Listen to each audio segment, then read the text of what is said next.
ফি আমানিল্লাহ চ্যানেলের পক্ষ থেকে দর্শক শ্রোতা ভাইদেরকে সালাম।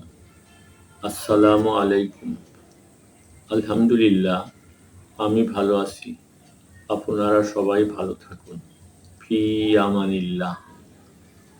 আল্লাহ এবং আল্লাহর রাসূলের কোরআন এবং হাদিসের আলোকে ঈমানদার ভাইদের কাছে আমার আকুল আবেদন, আমরা সবাই আল্লাহর হুকুম মানব, নবীর তরিকায় চলব, দুনিয়ায়ও শান্তি, আখেরাতেও শান্তি। আউযুবিল্লাহি মিনাশ শাইতানির রাজিম। বিসমিল্লাহির রহমানির রহিম। আল্লাহ পাক বলেন, অর্থাৎ বলুন, যদি তোমরা আল্লাহকে ভালোবাসো তাহলে আমাকে অনুসরণ করো, যাতে আল্লাহ তোমাদিওকে ভালোবাসেন এবং তোমাদিওকে তোমাদের পাপ মার্জনা করে দেন। আর আল্লাহ হলেন পরম ক্ষমাশীল ও দয়ালু। অন্যত্র আল্লাহ পাক বলেন, অর্থাৎ তোমরা আল্লাহর আনুগত্য করো এবং রাসূলের আনুগত্য করো। হাদিসে পাকে আছে, রাসূল সাল্লাল্লাহু আলাইহি সাল্লাম বলিয়াছেন, মদিনা আমার ঘর, এইখানেই আমার কবর হইবে এবং প্রত্যেক মুসলমানের উপর হক হইল সে উহার জিয়ারত করে। আল্লাহর মেহমান হইতে গৃহীত।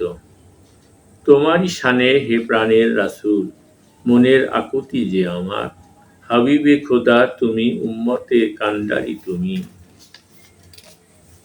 আরশে আজিম হতে দামি তুমি, তোমার শাফায়াত চাই যে আমি। খোদার হাবিব ধন্য তুমি, কুল আলমে মান্য তুমি, খাদিজার ধ্যানে সত্য নবী, মরুর বুকে শান্তি তুমি, সবার আগে সৃষ্টি তুমি, সৃষ্টিকুলে শ্রেষ্ঠ তুমি, তোমার শাফায়াত চাই যে আমি।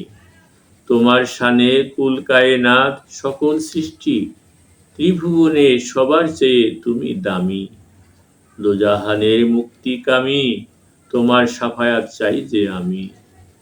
হালিমার গৃহে বরকত তুমি, তায়েববাসীর নিয়ামত তুমি, ধরার বুকে রহমত তুমি, কবরবাসীর জামিন তুমি, তোমার শাফায়াত চাই যে আমি।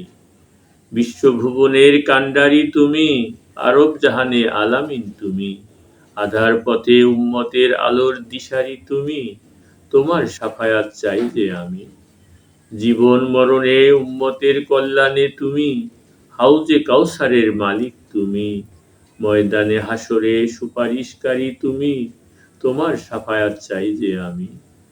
বনের বৃক্ষ তোমায় চিনল, হেঁটে এসে সত্য নবীর সাক্ষী দিল, কাফের মুশরিক তোমায় চিনল না, জীবনে মরণে তোমার দেখা যেন আমার নসিব হয়, তোমার শাফায়াত চাই যে আমি। মনে বড় আশা ছিল যাব মদিনায়, সালাম আমি করব যাইয়া নবীর রওজায়। আলহামদুলিল্লাহ।